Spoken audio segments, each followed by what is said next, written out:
एक सुबह एक हाथी आकाश से बड़ी दिलचस्पी के साथ पृथ्वी देखने के लिए उतरा। बहुत देर तक इधर उधर घूमने के बाद उसे प्यास लगने लगी। मुझे बहुत प्यास लग रही है। प्यासा हाथी इधर उधर पानी तलाशने लगा। श्याम नाम का एक आदमी उधर से निकला और उस हाथी को देखा। अरे, गर्मी का मौसम है और तेज धूप। लगता है कि यह हाथी पानी खोजता हुआ इधर उधर घूम रहा है। चलकर उस हाथी की मदद करूं। ये सोचते हुए श्याम ने उस हाथी को कुछ पानी दिया। उस हाथी ने तुरंत वो पानी लिया और श्याम से कहा, धन्यवाद तुम्हारा। श्याम एक हाथी को मनुष्यवाणी में बात करता देख चौंक पड़ा। फिर हाथी ने उसे अपने आकाश से आने की बात बताई और उसके बाद जो हुआ वो भी। ये सुनकर श्याम हैरान रह गया। फिर वो उस हाथी से अपने परिवार के बारे में बताने लगा। कुछ देर बाद जब उस हाथी को उसकी हालत का पता लगा तो उसने उसे सोने के सिक्के दिए। श्याम ने खुश होकर वो सोने के सिक्के लिए और चला गया। अगले दिन सुबह सुबह श्याम ने रोना शुरू कर दिया और हाथी के पास गया। क्या हुआ? तुम क्यों रो रहे हो? दोस्त, तुमने जो सोने के सिक्के मुझे कल दिए थे वो किसी ने चुरा लिए। मैं नहीं जानता कि चोर कौन है। मैंने उन सोने के सिक्कों से क्या क्या करने की सोची थी। मैंने सोचा था एक अच्छा सा घर लूंगा, एक जमीन और सब कुछ, लेकिन अब मैं कुछ नहीं कर सकूंगा।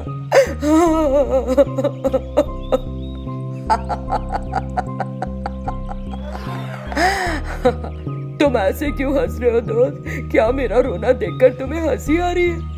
अरे नहीं, मैंने क्या तुमसे यही कहा था कि अगर वो सोने के सिक्के गुम गए तो और नहीं दूंगा। श्याम बड़ा खुश हो गया। तुम्हारा एक बार फिर बहुत धन्यवाद। तुम एक बहुत अच्छे हाथी हो। इस तरह उसने हाथी की प्रशंसा की। तुम्हारा तो अपना दिल ही सोने का है, क्योंकि जब मैं प्यासा था तुमने मुझे पानी दिया। तुमने मुझे अपना हमदर्द समझकर अपनी बातें बांटी। तब कहीं जाकर तुम्हें पता चला कि मैं एक जादुई हाथी हूँ। तुमने मेरी मदद बिना कोई अपेक्षा रखे की, इसीलिए मैं भी तुम्हारी मदद सिर्फ एक बार नहीं अनेक बार कर सकता हूँ। ये कहकर हाथी ने दोबारा उसे सोने के सिक्के दिए, जिन्हें देखकर श्याम बहुत खुश हुआ। दोस्त, इस बार मैं इन्हें संभाल कर रखूंगा। फिर से वही गलती नहीं दोहराऊंगा। अब मैं जाता हूँ दोस्त। ये कहकर वो घर गए और उन सोने के सिक्कों को अपनी पत्नी को देकर कहा, अरे मूर्खात्मा, इस बार कम से कम इन्हें संभाल के रखना। मैं कल इन्हें बेचकर पैसा ले आऊंगा। उसकी पत्नी ने हाँ में सिर हिलाया और एक सुरक्षित जगह उन सोने के सिक्कों को रख दिया। उस रात एक इंसान खुद को एक कपड़े से ढककर श्याम के घर घुसकर सोने के सिक्के चुराने लगा। तभी सोने के सिक्के सांप में बदल गए। सांप! सांप! उसकी चीख सुनकर श्याम की नींद टूट गई और वो वहां गया। उसे देखकर वो चौंक गया। श्यामला, तुम सोना चुरा रही थी? तुम अपने ही घर में चोरी कर रही थी? श्यामला रोने लग गई। मुझे माफ कर दो। मेरे छोटे भाई ने मुझसे कुछ पैसे मांगे थे। मुझे लगा कि तुमसे मांगूंगी तो पता नहीं तुम दोगे या नहीं। इसका मतलब कल रात जो सोने के सिक्के गायब हुए वो भी तुमने ही चुराए थे? हाँ, मैंने उन्हें अपने भाई को दे दिया। अगर तुमने मुझसे एक बार भी कहा होता तो मैं किसी भी तरह तुम्हारे भाई की मदद करता, जबकि मुझे पता है कि वो शराब पीकर धुत रहता है और अपने परिवार के लिए परेशानियां खड़ा करता रहता है। तभी श्यामला का भाई गोपी वहां आ गया। बहना, मैं आ गया हूँ। तुम्हारा प्यारा भाई आ गया है, जाओ स्वागत कर लो। तुरंत श्यामला ने दरवाजा खोला। घर पर श्याम को देखकर उसका भाई डर गया और भागने लगा। एक मिनट रुको गोपी, तुमको हमारे घर में चोरी करवाने की क्या जरूरत है? तुम कोई धंधा करके ईमानदारी से जी सकते हो ना। अगर तुम शराब नहीं छोड़ोगे तो तुम्हारा परिवार परेशानी झेलेगा और तुम्हारी सेहत खराब हो जाएगी। इससे तुम्हें कोई फायदा नहीं होगा। मैं तुमसे कहता हूँ कि मैं तुम्हारी कुछ पैसों से मदद कर सकता हूँ। मेरी बात मानो और कुछ व्यापार करो। अपनी बुरी आदतें छोड़ दो और कम से कम आप जिम्मेदार बनो। श्याम की बात सुनकर गोपी रोने लगा और बोला, ठीक है जीजा जी, बहन ने जो पैसे दिए हैं मैं उनसे कोई धंधा शुरू करता हूँ और वादा करता हूँ कि अब शराब को कभी हाथ नहीं लगाऊंगा। ये कहकर वो वहां से चला गया। फिर श्यामला ने माफी मांगी। अगले दिन श्याम हाथी के पास गया और जाकर उसे रात हुई सारी घटना कह सुनाई।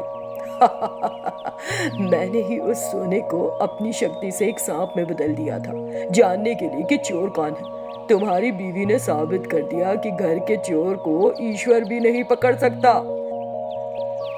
ये सुनकर श्याम भी हंस पड़ा। ठीक है दोस्त, जब भी तुम्हें किसी चीज की जरूरत होगी मैं मदद करूंगा। और हाथी ने एक बार फिर श्याम को कुछ सोना दिया। हाथी द्वारा दिए गए सोने से श्याम और उसका साला भी धनवान हो गए। इस तरह उनका परिवार खुशियों में खेलने लगा। एक बार विशाल साम्राज्य के शासन कर रहे थे राजा अखंड। चंदना उनकी एकमात्र पुत्री थी। राजा उसे बहुत लाड प्यार करते थे, उसे अपनी आंखों का तारा मानते थे। एक बार पूर्णिमा के दिन रात के वक्त जब राजा और उनकी कन्या बगीचे में घूम रहे थे, उन्होंने देखा एक बुजुर्ग महिला भयानक सांपों के साथ खेल रही है। छिछी, कितने गंदे सांप हैं। फिर बुजुर्ग महिला ने राजकुमारी के तरफ गुस्से से देखा और बोला, इन सांपों को देखकर तुम्हें बहुत घृणा आ रही है ना? रुको, मैं तुम्हें सबक सिखाती हूँ। ये कहकर उसने कुछ मिट्टी उठाई और मंत्र पढ़ने लगी। फिर वो राजकुमारी पे छिड़क दी। राजा रोकने वाले ही थे, पर तब तक राजकुमारी सांप बन गई थी। वो सांप अपना सर उठाकर राजा को दुखी होकर देखी, पर जादूगरनी इससे रुकी नहीं और बोली, अब अपने पिताजी को देखने की क्या जरूरत है, जाओ जंगल और सांपों के साथ रहो। जादूगरनी ने एक जादुई लकड़ी से उस सांप को छुआ और सांप वैसे ही जंगल के तरफ चली गई। राजा जो तब तक धक्के में थे, थोड़े आसान होने पर अपनी तलवार निकाले जादूगरनी को मारने के लिए, पर जादूगरनी को थोड़ा भी भय नहीं लगा और अपने हाथ में मिट्टी लेकर कहा, सावधान, तुम भी वही बन जाओगे जो तुम्हारी बेटी बन गई। ये कहकर जादूगरनी उसे चेतावनी दी।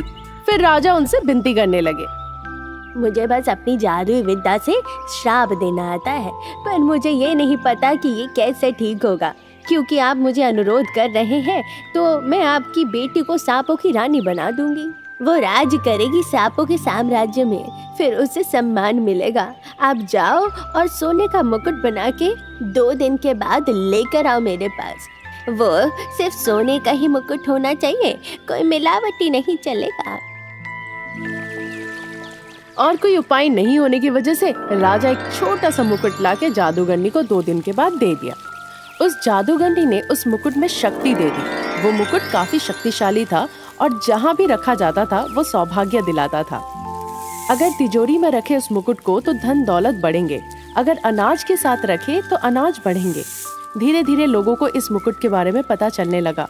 हर किसी की चाहत थी इस मुकुट को पाने की। एक दिन अनुज, जो एक गरीब किसान था, वो तालाब के पास पानी पीने गया। उसने देखा एक लंबा सांप तालाब में तैर रहा है। उसने तालाब के किनारे एक छोटा सा मुकुट देखा जो चमक रहा था। उसने उस मुकुट को देखते ही समझ गया कि ये वही शक्तिशाली सौभाग्य मुकुट है। अचानक एक बड़ा सांप और कुछ छोटे छोटे सांप उसके पीछे पड़ गए। अनुज ये देखकर पेड़ के ऊपर चढ़ के बैठ गया। सारे सांप उस पेड़ के नीचे आ गए। फिर आवाज करते हुए सारे सांप पेड़ के नीचे ही इधर उधर करने लगे। इस बीच एक महिला मंजू, जो कि उसी रास्ते से जा रही थी, उसने देखा और पूछा, अरे पेड़ पे क्यों चढ़े हो? फिर अनुज ने मंजू से सारी बात कही और पूछा, लेकिन ये सांप तुम्हें क्यों नहीं डस रहे हैं? क्योंकि मुझे सांपों की जादू विद्या आती है, इसीलिए वो मुझे नहीं डसेंगे। अगर तुम मुझे वो सांप का मुकुट दे देते हो तो मैं इन सांपों को यहाँ से दूर भेज दूंगी। बाद में सोचेंगे इस बारे में, पहले इन्हें भगाओ। जैसे ही उस महिला ने एक मंत्र पढ़ी, सारे सांप वहाँ से दूर चले गए। फिर अनुज पेड़ से नीचे उतर के आया और कहा, मुझे बहुत कष्ट है, मुझे ये मुकुट चाहिए। तुम मेरे घर पे आके मेरे साथ रह सकती हो अगर तुम चाहो तो। मैं तुम्हारा ख्याल रखूंगा, ये वादा है मेरा। वो महिला अनुज की बात मान गई और उसके घर चली गई। सांप के मुकुट की शक्ति से अनुज के परिवार को सारे कष्टों से मुक्ति मिल गई और खुशी खुशी रहने लगे। पर वो महिला सही वक्त के इंतजार में थी ताकि वो मुकुट चोरी कर पाए। एक दिन अनुज शहर गया और उसने सांप का मुकुट चोरी करके घर से भाग गई। उसके बाद सौभाग्य उस महिला की जिंदगी में चली गई। फिर उसने अनाज के डब्बे में छुपाकर मुकुट को रखा। उस मुकुट की शक्ति से अनाज खुद ब खुद भर जाते थे डब्बे के अंदर। एक दिन उस महिला ने डब्बे से अनाज निकाला और उसे चक्की में पीसने के लिए भेजा, आटा बनाने के लिए। आटा बनाने के दौरान सांप का मुकुट उस चक्की में अनाज के साथ चला गया। फिर वो मुकुट चक्की में नष्ट हो गया। जैसे ही मुकुट नष्ट हो गया, राजकुमारी चंदना जो कि सांपों की रानी बन गई थी, वो सांप से फिर आम लड़की बन गई। उसके बाद वो अपने पिता के पास चली गई। राजा अखंड ने सही राजकुमार का चयन करके राजकुमारी की धूमधाम से विवाह करा दी।